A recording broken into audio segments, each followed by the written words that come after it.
savait les enjeux du match, hein, donc les enjeux du match étaient de gagner, bien sûr devant notre public, mais en étant mesuré aussi dans nos prises de risque, parce qu'au final, le but et l'objectif final était la qualification.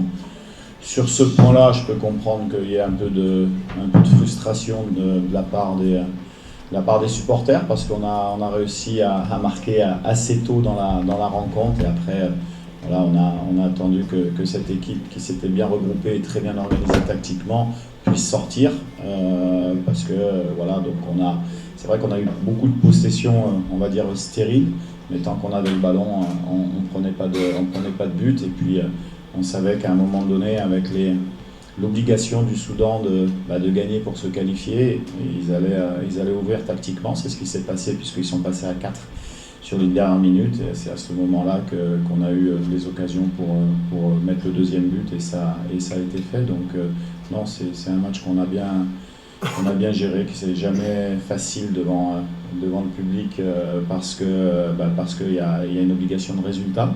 Mais dans la gestion, j'ai trouvé que les garçons sont à féliciter. Ça, c'est le premier point. Et puis, le deuxième point, ils sont à reféliciter aussi, parce qu'on a démarré ces qualifications avec 0 point, dernier du groupe. Et ce soir, on termine premier et qualifié pour la CAN. Ça, c'est un travail qui s'est fait sur une année, puisque je pense que le premier stage avec eux, c'était au Maroc au mois de septembre, l'année dernière. Et tout le mérite revient aux joueurs. Vraiment, ce qu'on leur a proposé, si on n'a pas les joueurs qui s'impliquent à 150% à l'image de notre capitaine, à l'image des cadres de l'équipe, ça ne se réalise pas. Donc moi, ce soir, j'ai envie de tirer un gros coup de chapeau à mes joueurs, et je suis très très content pour eux.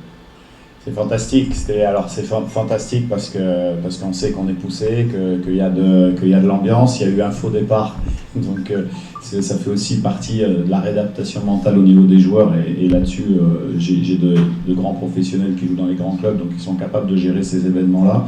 Mais en tout cas, voilà, on est très fiers, et c'est ce qu'on se disait dans les vestiaires. Le plus important, c'est que les supporters soient fiers d'être congolais derrière leur équipe de foot, et c'était vraiment l'objectif de mes joueurs. On sent une effervescence autour de l'équipe qui monte crescendo, et ça donne encore envie de faire mieux, parce qu'on est perfectible bien sûr dans notre jeu, même si on s'est qualifié ce soir.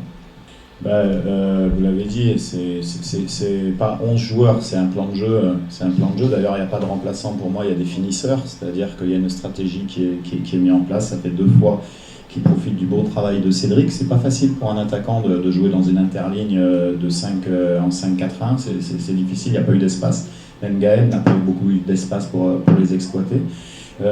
Voilà, et donc le tout, c'est qu'il y a un état d'esprit. Il y a la concurrence, c'est vrai, mais bon, pour rebondir sur le temps de jeu, Mayele a eu pas mal de temps d'arrêt, parce qu'il était en transfert entre Youngstar et Pyramide, et puis il est simplement en stage, mais le championnat égyptien n'a pas repris, donc voilà, je pense qu'il avait 15-20 minutes à nous donner de bonne facture, c'est ce qu'il a fait, et on est très content pour lui, parce qu'il le mérite, mais il profite également du travail de toute l'équipe.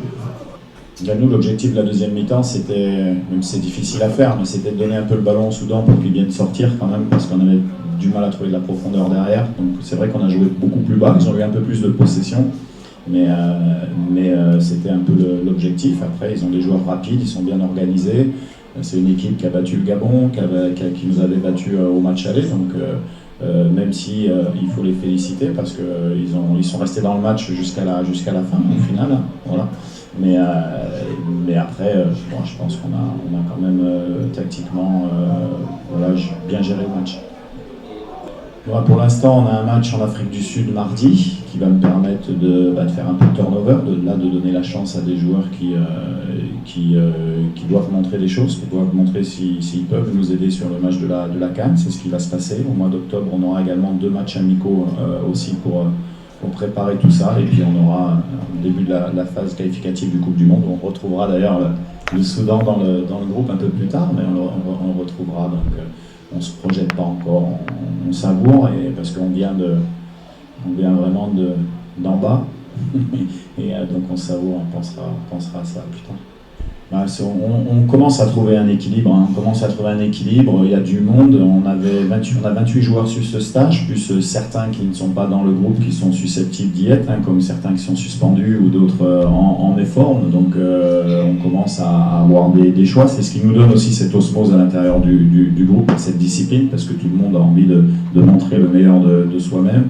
Voilà, je suis intransigeant avec ça, on a le droit des fois de ne pas être bon, c'est pas très grave, mais on doit tout donner tout le temps. Donc, et là-dessus, sincèrement, quand je vois l'attitude des remplaçants et même de ceux qui ont été en tribune ce soir, il y a une famille, il y a une osmose qui s'est créée, donc il y a un équilibre. Après, on verra ce que ça donne, mais il faut quand même bonifier sur ce qu'on a construit depuis un an.